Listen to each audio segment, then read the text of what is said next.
yo, I'm getting paid to advise, and I'm getting paid for that.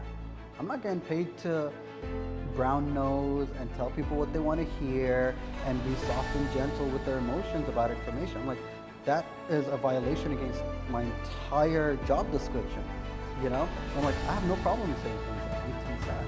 So I think that was always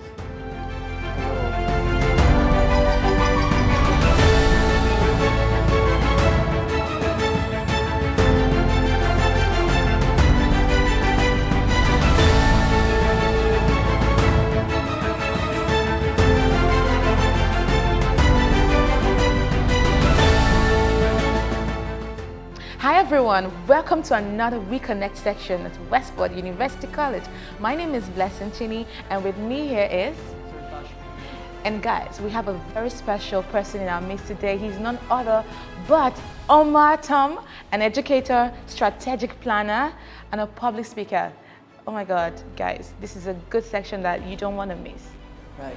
So, as I already told you earlier, right? First of all, I love your outlook for today. Thanks. You look really nice with it. I already told you that, but like, Yeah. it's great that We're just getting it on, so I'm here for it. it's like a glossy look, but anyways, earlier we had a discussion about your economy here, right?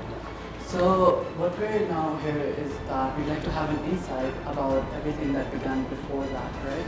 Good. So we'd like to know about how your life was before you started the media and just give us a general outlook on it.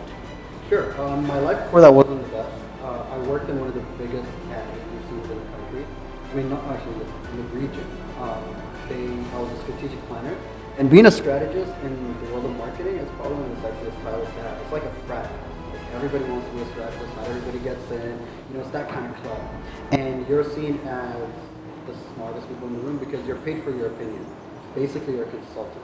And to consult, it is a lot of research, so that opinion that you get paid for, you got to study so many things, and you got to do a lot of research and study a lot before you could actually say anything. Unfortunately, the environment I was in was a bit toxic, simply because I dealt with racial confrontations, microaggressions, intentional or unintentional, and I'm not the kind of guy to bow down from a confrontation, so I made it clear. I mean, I actually told one of my bosses, like, listen man, that was not okay. Next time, I'm going to go to the Ministry of Labor, not even HR. Like, I'm very confrontational in that sense. The one thing I do not tolerate, even in humor, is racism.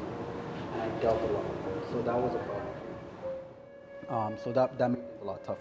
But also the environment overall was very toxic in the sense of like, if you decide to leave work at 6 p.m. on a Tuesday, people will be like, hey, half day? Like, no, bro, I've been here from 8.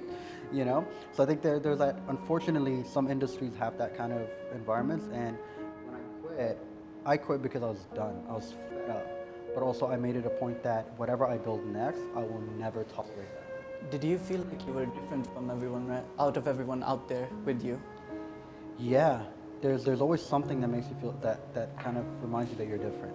What was the feeling? Could you just describe it a bit more? Sure. For me, I thought very differently from everybody. I was not afraid of upward management. So, for example, and this is one of the things you realize you'll see later, I guess, maybe in corporate environments. There's fear of the CEO or the CEO or like the seniors. But just like me and you, they are human. They could be wrong, and learning how to talk to them was something everybody feared. I didn't care. I have spoken with X, Y, and Z personalities. I have contacts and friends in the media space and in government that I reached out to and I got insights from them.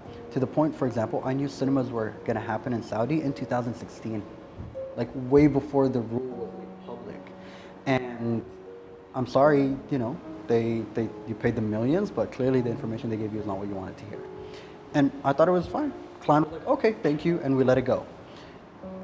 After the meeting, my bosses were like, how dare you talk to a client like that, and why aren't you not saying X, Y, and Z to them, and how can you push back against them? I'm like, yo, I'm getting paid to advise, and I'm getting paid for that. I'm not getting paid to brown nose and tell people what they want to hear and be soft and gentle with their emotions about information. I'm like, that is a violation against my entire job description, you know? I'm like, I have no problem saying things that need to be said. So I think that was always like a little different. It happened with the CEO before. I remember we were about to pitch a huge business. We were talking about $25 million contract, huge project, and I was the lead strategist on it at the time. And for somebody that young, first of all, it was like already everybody was worried. Even the CEO was like, I want to see rehearsals, and I'm going to come to the rehearsal to make sure everything's okay. Like, what was this was 2018. I mean, yeah, it wasn't that long. It was just a few years back. So I was in my late 20s at the time, and I understand the concern. Like, it's normal to be worried about something like that, and he will forever respect and remember your name. Especially when you're in a company of like over 300-400 employees, he does not know everybody on a first name basis. But now he will never forget your name, and I thought that was one of my favorite moments. Similarly, respect to you. Thank you. That's great. I have a question. So before you kickstarted Dukan, I'm sure there were many businesses, media firms already in existence, right? Oh, loads. For young people, they have this challenge of, I have a big idea, I want to kickstart, but then there are so many people who are doing the same thing. So what was the motivation like to kickstart regardless, doing media with a blend of culture? For sure. I think the most important thing is knowing what your USP, your unique selling proposition is. What's going to make me different from everybody else is like the first point. So for us, it wasn't a media business. It was, we're cultural consultants. To be a cultural consultant means I'm not looking to create and help create ads for 21 to 25-year-olds in the UAE, but rather who exactly in that 21 to 25-year-olds? What is their psychographic? What is the culture that brings them together?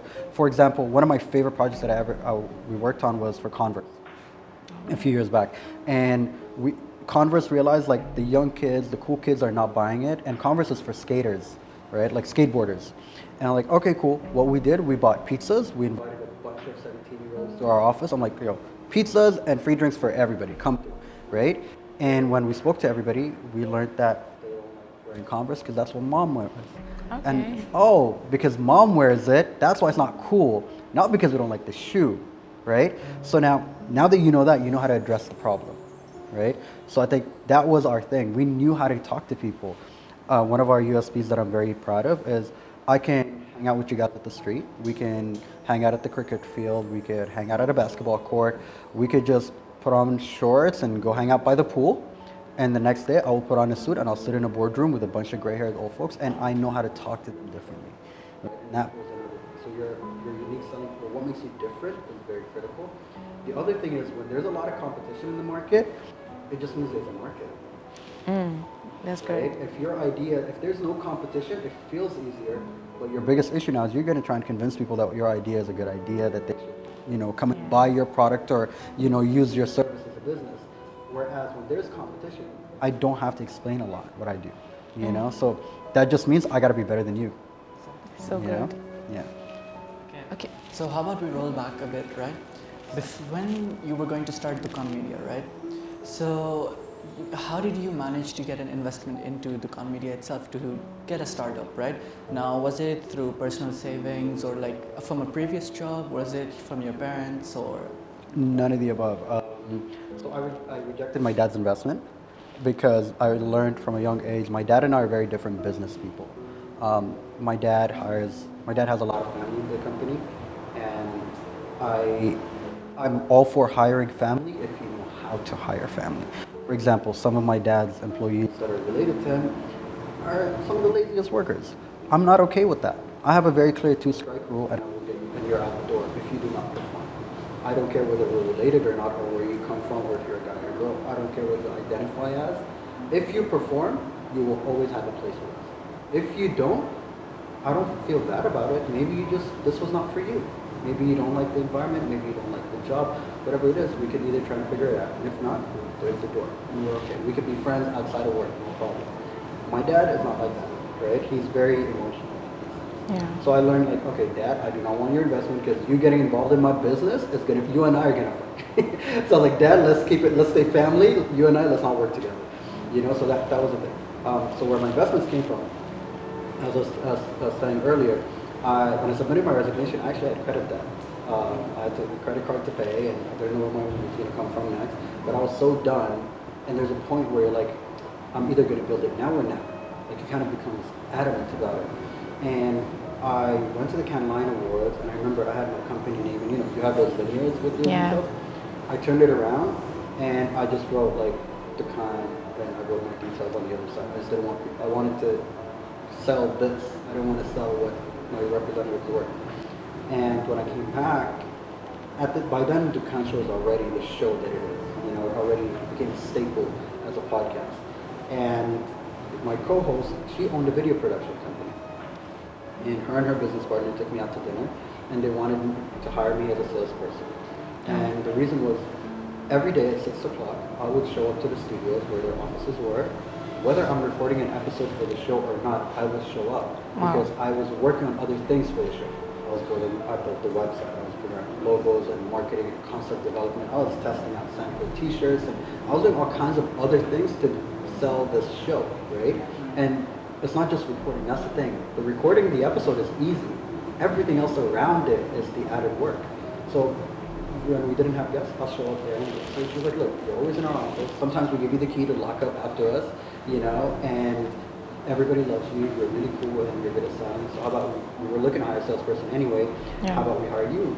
And I thought that was a great opportunity, but I turned around and I'm like, actually, I have another idea. So I quit my job and I need to build a business, and I'm looking for investments. You guys want to be part of it. Because by then we already had a 2-year relationship running the podcasts together. And she was like, I knew you were going to say that. So then why offer me a job? She's like, I just wanted to see if like you really wanted it. Yeah, I'm like, let's do it. And that's how we got the investment. Wow. That So is really that's nice. great. In other words, when is the right time to start a business? Because young people we have thousands of ideas, so many ideas. And we're like, in future I'm going to be this, in future I'm going to be this, and we never start. What would you say is the best time to kickstart a business? Anytime, like now. Now. Like when I was in high school, I used to sell mixtapes. So Okay. I mean, Napster, if you guys have heard of it. Napster, yeah. Okay, good. LimeWire. And Okay. those were like illegal pirate music download apps on old computers. And I used to download music, and I remember I begged my parents for a little bit of money to upgrade our CPU, so that our CPU is like your old computers. Right? Yes. It's this huge block that would sit on the floor, right? And I printed out where I had 5 CDs at a time. Okay. So I could burn 5 CDs. So I would do that, and I would sell them in school. And you get the big, what's it called? It was this like 500 CD case. You'd get that for like 20 dirhams, and I would sell each CD for like 3-4 dirhams. Right. I was minting it. As a student, I was making Really bank, you know? So that was one. And then I even got into trouble for it once, where I started selling, back then firecrackers were legal here, and I would sell firecrackers to kids in school. And I got into a lot of trouble for that one. Like, they called my dad, and it was like a whole mess. But yeah, I did that as well. Another thing I did was like, and this is I think where the Dukan reference always comes to me. In the mornings, before the school bus used to come, the Dukan in our neighborhood was open, right? And you know, school kids would buy candy or like buy croissants for breakfast or whatever. And I'd have like 3 dirhams. I'd stock up on any candies I could, and I'd sell those in school when I get there. So like, really, it's just the idea of finding something people want and selling it. You had a very great ambition. Yeah. since Or would you the say start. it's But here's the thing. Yeah. At the time, I thought I was just trying to make some extra cash because I wanted sneakers. Like it was not a business move. You were doing that at for all. sneakers. I was just doing that to buy sneakers. Oh, that is Or like, you know, you want to take a girl out on a weekend. Like it was Okay. just that. That's what I was doing it for. It was like selfish reasons. As a 16, 17-year-old, you don't have any. You were not thinking that. It was just like, oh, this girl's cute. I need to take her out to dinner on the weekend. So now I need the money. I'm gonna sell something. Thank you so much. That is really nice to hear. And we also have to end up here if this is going to be a wrap, right? You have given us a really nice insight before you started the Con Media, and you've even given us a very philosophical point of view of your life, right? And you even sent out a message for us at Westford, which we really do appreciate, right? And we would like to thank you for your time and coming and joining us here today. Thank you. Thank you guys so much. I appreciate it. Thank you. We're grateful.